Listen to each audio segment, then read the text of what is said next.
મિત્રો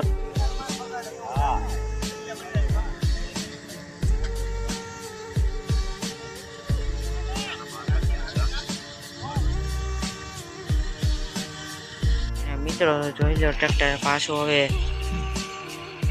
આવી રહ્યું છે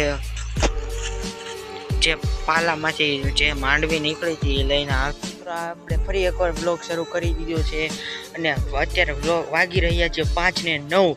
અને અત્યારે અમે આવ્યા છીએ વાડી અને અત્યારે અમારી વાડી આવ્યું છે હલર તો આપણે હલર જોઈ લઈએ।